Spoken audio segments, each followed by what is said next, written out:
మత్తయి సువార్త 14వ అధ్యాయము.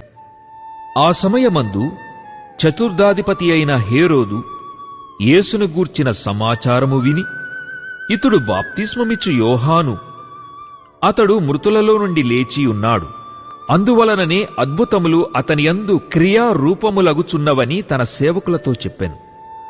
ఏలయనగా, నీవు నీ సహోదరుడైన ఫిలిప్పు భార్యయగు హేరోదియను ఉంచుకొనుట న్యాయము కాదని యోహాను చెప్పగా, హేరోదు ఆమె నిమిత్తము యోహానును పట్టుకొని బంధించి చెరసాలలో వేయించియుండెను. అతడు ఇతని చంపగోరెనుగాని జనసమూహము ఇతనిని ప్రవక్తయని ఎంచినందున వారికి భయపడెను.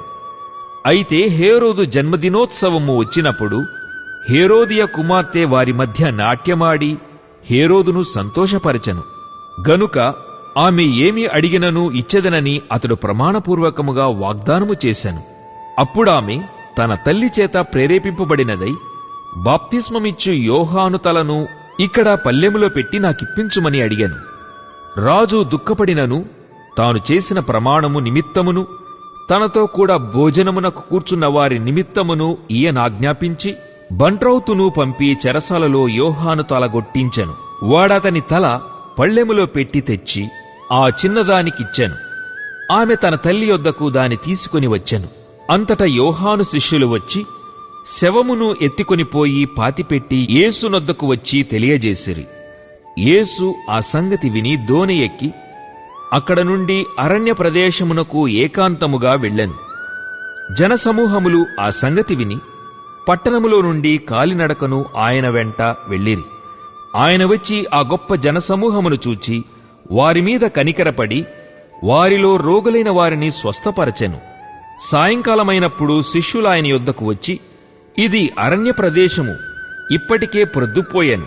ఈ జనులు గ్రామములోనికి వెళ్లి భోజన పదార్థములు కొనుక్కునుటకై వారిని పంపివేయమని చెప్పిరి.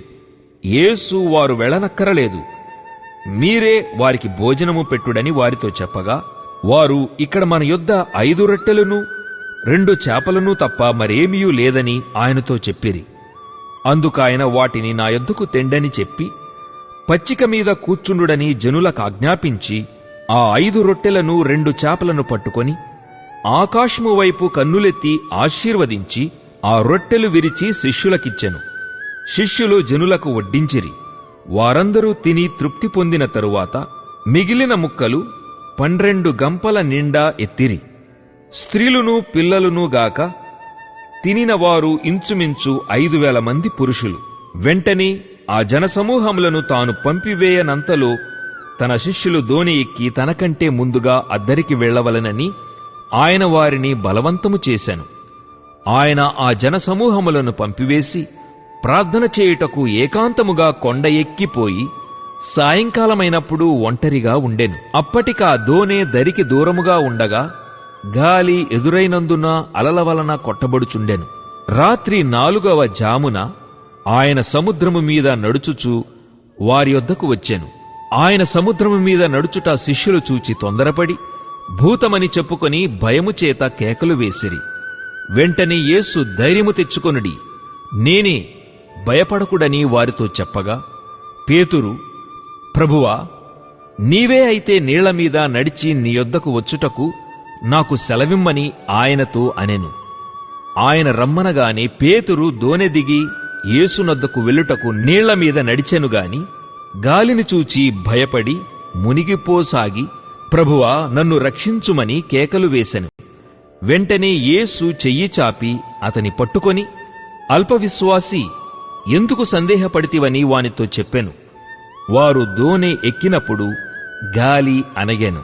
అంతటా దోణిలోనున్నవారు వచ్చి, నీవు నిజముగా దేవుని కుమారుడవని చెప్పి ఆయనకు మ్రొక్కిరి. వారద్దరికి వెళ్లి గెన్నేసెరతు దేశమునకు వచ్చిరి. అక్కడ జనులు ఆయనను గుర్తుపట్టి చుట్టుపట్లనున్న ఆ ప్రదేశమంతటికీ వర్తమానము పంపి రోగులనందరినీ ఆయన యొద్దకు తెప్పించి, వీరిని నీ వస్త్రపు చెంగు మాత్రము ముట్టనిమ్మని ఆయనను వేడుకొనిరి. ముట్టిన వారందరూ స్వస్థత నొందిరి.